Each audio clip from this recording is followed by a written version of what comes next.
iPhone 4S is finally here in India, thanks to cell phone operators like Airtel and Aircel also. Apple has retained the original design of the iPhone but bumped a dual-core A5 processor and introduced a revolutionary voice recognition-based artificial intelligence called Siri. I can only look for businesses in the United States, and when you're using US English, sorry about that. Siri pretty much does everything a virtual personal assistant could be expected to do. Are we still on for dinner tonight? Sure, I'll be there. Also, additional features are the iOS 5 integration featuring notification bar finally. Also, the old camera has been upgraded to an 8-megapixel camera that is capable of doing 1080p HD video. Rest is pretty much the same as the old iPhone 4. Text my wife, I'm going to be 30 minutes late. Well, the main difference between the iPhone 4 and the iPhone 4S is the Siri voice assistant. We also tried a couple of commands on Siri and this is how it responded. When is your meeting? 4:30 p.m. I don't understand. Photo DPM. And it was pretty clear that Siri had some problems understanding the Indian accent. Though it was easily able to tell us the weather, also could dial numbers for us. What would you like to search for? Technoholik. And obviously was able to help us searching the web. But what we had intended to search did not really quite come up.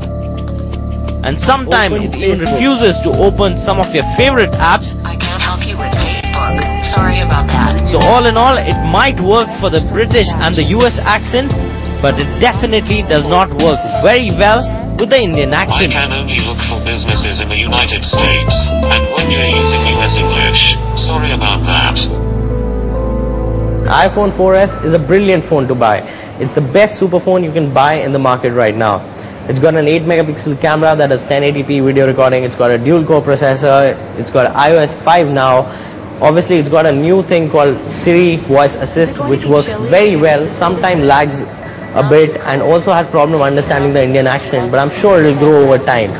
So my problem with the phone, there are actually no problems with the handset or the entire user experience of a smartphone. My problem in general is the price tag on the iPhone 4S. For getting one of these, you might be shelling about 50,000 rupees, and that's a lot of money. And India, by the way, is paying the maximum amount of money in buying an iPhone 4S. And it's completely not fair in a Steve Jobs loving country. What do you think, Radhika? You're exactly right. It's unfair to pay that kind of money for any phone. What that basically means is that yes, it is a Steve Jobs loving country. Even though India is a very small market for iPhones, these are loyalists nonetheless. We put up a rate card on Technoholik.com and take a look at the prices that the other countries are paying.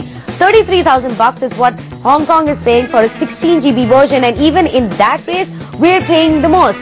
Add to that the data plans, you'll have to shell out some more money for that. So do yourself a favor. Why don't you just save up, put a whole lot of money, and then buy yourself a Nano. You can get a Nano for $1 lakh.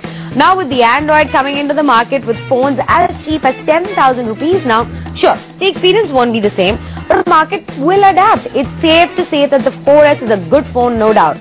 But Apple has finally hit the nail on its head and has literally openly declared that India is a country that they do not care about. But what do the others think? What are the people out there saying about the 4S, Siddharth?